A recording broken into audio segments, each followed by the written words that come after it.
Nototosaina tamin'ny fahaefatry ny volana ka hatramin'ny faharoa ambin'ny folon'ny volana aogositra lasa teo tany Beloa ambony Tsiribihina ny fombandrazana sakalava izay antsoina hoe fitampoha. Efa fanao foana izy ity isaky ny 5 taona eo na efatra na 9 taona no anaovana azy fa 5 taona no fiantsoana azy ary dia tao ampasy 30 minitra mandeha amin'ny lakana moteur no nanaovana an'izany fombandrazana fitampoha izany. Ny zoma faharoa ambin'ny folon'ny volana aogositra lasa teo no tena ivony zany fitampoha izany satria dia ao amin'ity ampasy ity izay nosy voadidin'ny ranon'ny Tsiribihina no nanaovana azy ary efa namboarina manokana mihitsy nasiana trano bozaka izay itoeran'ireo olona amanarivorivony maromaro mihitsy anatrika sy anotrona ary angatatsodranno amin'ireo dady amin'ireo razana izay antom-pisian'ity fitampoha ity izay midika hoe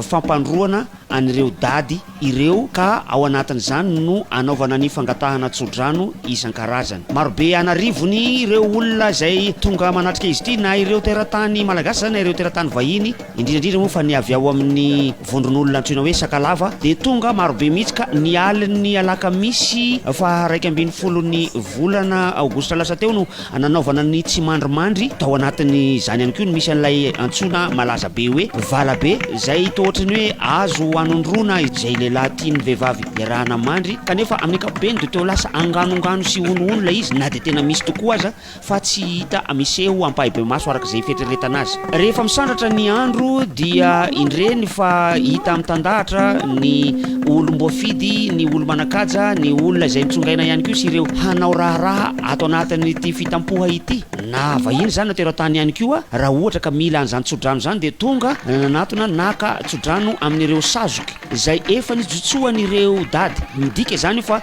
ireo sazoky ireo de olombelona izay efa misy fanahiny ireo razana ao anatiny ao izay antsoina hoe dady ary ireo no nanome tsodrano anyreto olona izay tonga mangataka izay tsodrano izany. Rehefa vita izay fangatana tsodrano izay dia indro fa dia miditra ao anatin'ny toerana izay hanaovana ny fitampoha ny rehetra. Ny sarababem-bahoaka kosa dia sakanana tsy hanatona akaiky loatra satria anisan'ny toerana faran'izay masina indrindra ny rivotsy na ilay trano lay misy ny dady izany fa ireo sazoky izay mitondra an'ireo dady dia ato anatin'ny alodah no manome an'izay tsodrano izay. Rehefa vita ny fanaovana sorona ny omby dia miroso maka an'ireo dady sy ireo fitaovany ireo olona efa natokana manokana ho an'izany. Ny mpibaby no mitondra ny dady babena ao an-damosiny ao ary reto vehivavy kosa dia miloloha ny fitaovana rehetrarehetra nampiasain'izany dady izany na nampiasaina taminy fony fahavelony ary miara milevina aminy ao anaty zomba. Rehefa vita zany rehetrarehetra zany de mitandahatra ny rehetra mbola miodikodina manodidina indrona intelo an'izay alohan'ny dirana eo amin'izay ranony Tsiribihina izay. Ireo sazoky izay efa nijotsohan'ireo dady ireo kosa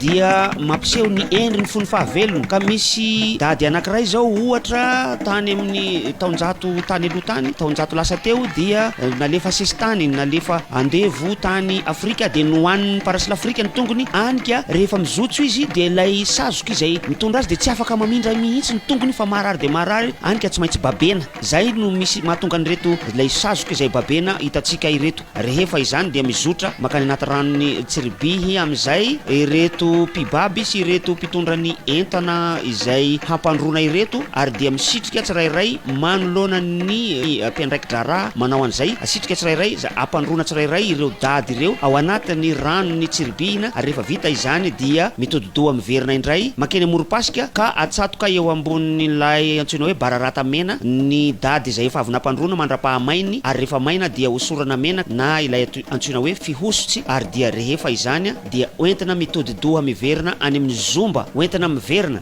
any a Beloa any tapo-tanàna Beloa ao amin'ny zomba tokony isy azy raha mpitso maraina zany hoe ny maraina ny asabotsy no entina any zareo reo ary dia ao no endrasany ny fitampoha manaraka indray.